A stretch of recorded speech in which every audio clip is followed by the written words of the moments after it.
Well, it seems Tom has decided to again crawl out from the woodwork and leave another highly amusing comment, and we're going to have a quick go over Tom's comment because this is quite funny, because as he begins, he calls me an idiot. And to be honest, by the end of this, I'm not only going to show you that Tom is easily one of the biggest idiots ever, but he's also quite possibly one of the worst people imaginable. As we've already discussed last video, this is a person who seems to have two things according to his YouTube profile of ilovetaiwomen.com. Apparently he seems to be the runner of one of them, and also seems to run a cancer Quack website offering people that nutritional advice that apparently can cure cancer. So Tom's got my ire at the moment. So let's begin, shall we? You hang your bowler hat on peer review. And already you can see where this is going if you've seen these videos before. Do you know what even happens in peer review? Yes, Tom, I know what happens in peer review, but you don't. So let me go through this for you, Tom. A scientist or a researcher decides he wants to research something. So he goes, I shall look at X. And then he shall go, oh, Y happens, which leads to his conclusions of Z. It's not that difficult. Really isn't. So then what happens? He takes his findings of X led to Y led to Z, publishes it in a peer-reviewed journal, and if he is wrong, nothing happens. If he is right, it becomes accepted because other people will look at his work, this is what we call peer review, and they will say, oh, excellent, yes, judging by his work, and they will do these experiments as well to say, oh yes, we looked at X which led to Y which led to Z, so we can confirm his findings. Now, unfortunately, Tom, you and your ilk do not even come close to the level of standards required to meet the basics of peer review. This is why you are not an accepted form of medicine. It's not that hard to understand. And if you did, then I suggest you maybe get onto Mr. Glidden and ask him, why don't you publish a peer-reviewed paper on his findings, on his, medical findings? Because I'm sure he'd love to, although why hasn't he so far is baffling, because, well, he's a quack.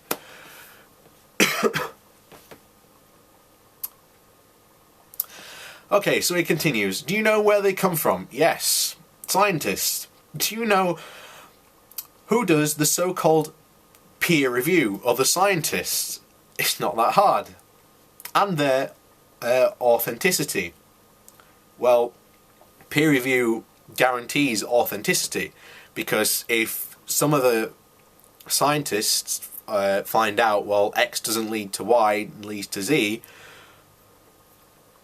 then obviously there's a problem there in authenticity.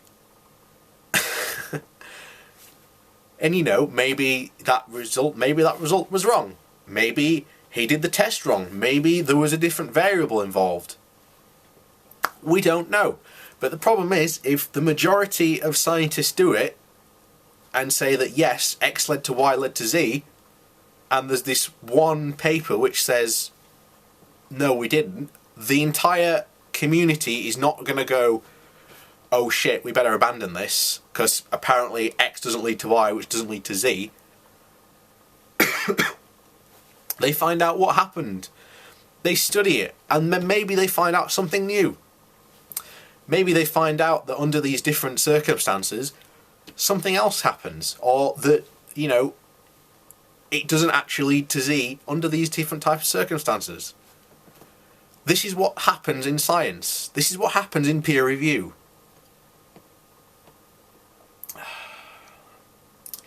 And in fact, how peer and untainted they are, and in the end, who pays and influences them? Who in the end has control over them? The scientists themselves who do the test. And then, it's not that hard, Tom. It's not that hard. This is not a conspiracy theory, which you think it is. Do you have any idea how the whole system works? I've just explained it to you in the most simplest of ways. Hopefully, you'll understand. Tom replies, don't answer that because I know you don't. Well, I've just shown you that I do, and I've just explained to you how the peer review system works and how research in general works in a very basic, simple way. He continues, your depth of research is astoundingly shallow, but so is yours, Tom. Immediately narrow, and you have no idea what is going on in this area. Or, let me broad stroke this, the current medical world, as most of us know, or only your type know, shall we say, for more than a century now. Really, because what, more than a century now? So what, when we're bringing in scientific standards and your unscientific way of woo has been thoroughly cast out? I wonder why. Just a little snippet of info for you, so you might grasp the bigger picture and the system in play here. I can show you peer reviews that say vaccines are safe. Well, yes you can. There are lots of peer-reviewed papers that say and show how safe vaccines are.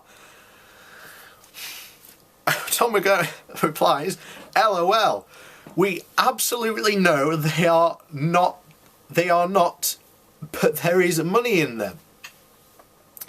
And if they are not, they are not declared safe.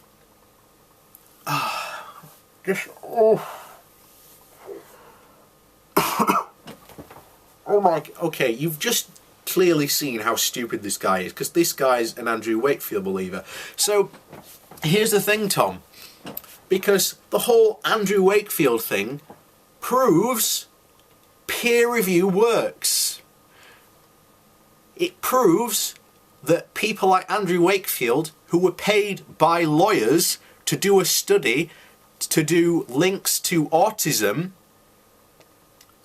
to try and link vaccines to autism, which he was paid to do, it showed that peer-reviewed showed that he was a liar, his results proved nothing and still prove nothing, and that people that do this for unscrupulous reasons will get found out.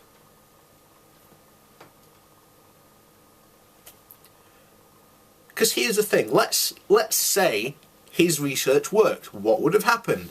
More research would have followed. More people would have reviewed his paper and findings and gone, oh yes, he's right. Did that happen? No. His paper has been thoroughly torn to shreds. He is now absolutely discredited because of what he did. The peer review system works. I'm sorry that science doesn't support your woo, Tom, but that's the way of the world, and that's the facts.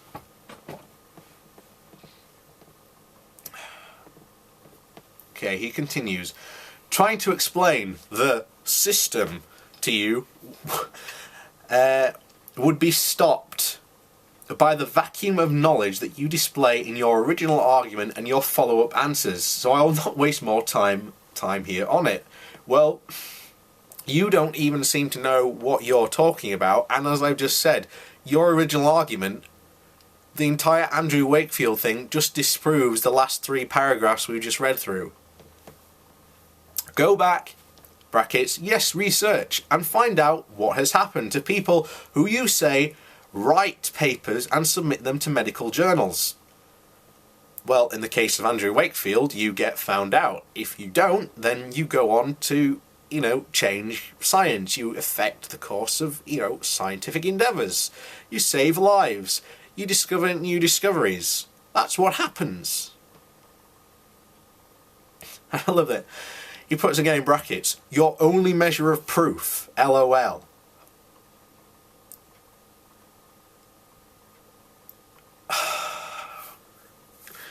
Again, medical journals, backed by thousands and thousands of, research institutions, peer reviews. That is the highest form of evidence you can do. What? The Lancet, I think, is the highest top tier journal in the medical world. And you're saying that's not evidence? You see, this is the problem. It doesn't matter to Tom. This is pointless. Me just doing this. I'm doing this because I want to show people there is no changing these people's minds. Tom is an idiot.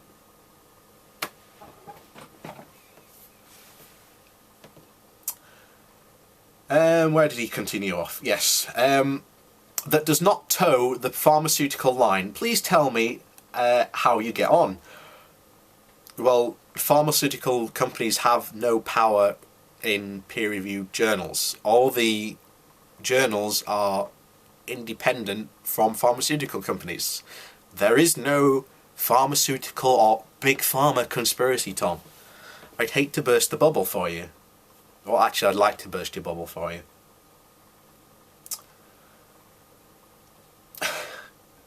Show me something that is not controlled. Show me something that has not got big pharma fingerprints on it attached to a bank account. Okay then, independent research institutions such as universities and scientists doing independent research by themselves. Instantly.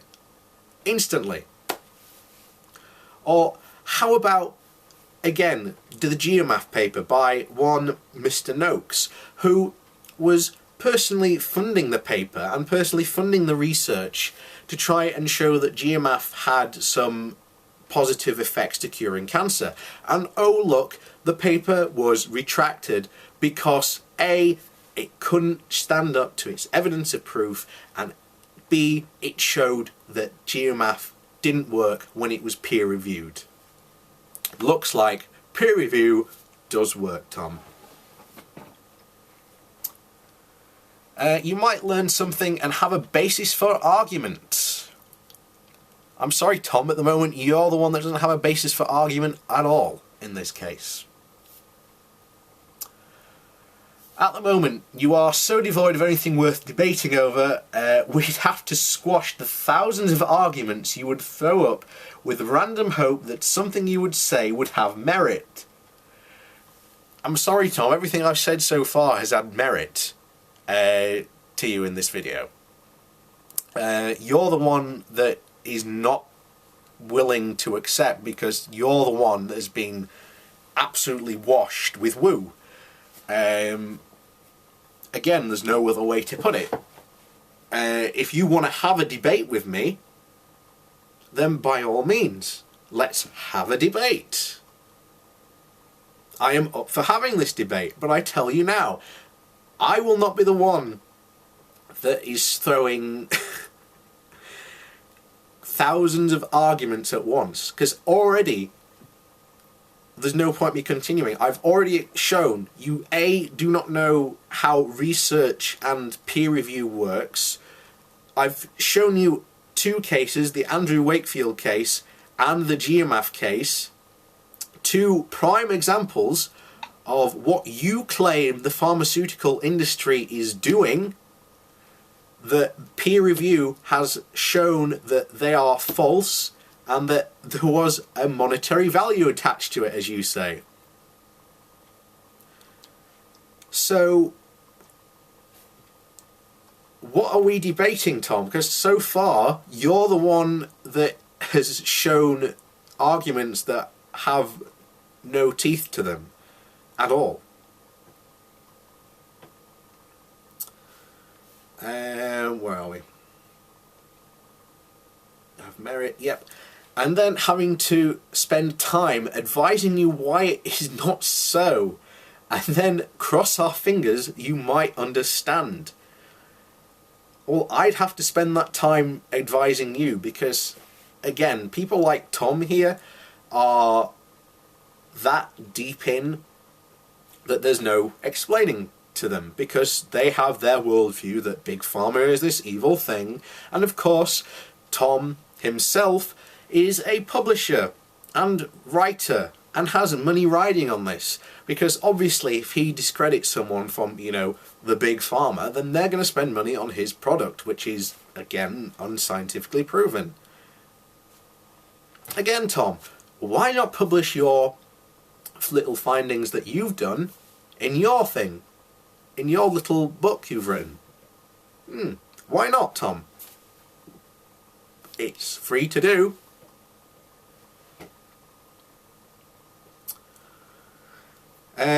Your scholastic achievements apparent by your presented arguments to call anyone a quack, and particularly this very ND, has no merit of a 2-year-old's opinion. Okay. Well, my scholastic achievement is that I have a Bachelor of Science in Media Production, which is probably better than certainly Mr. Gideon's, and certainly better than yours, or Mr. Glidden's.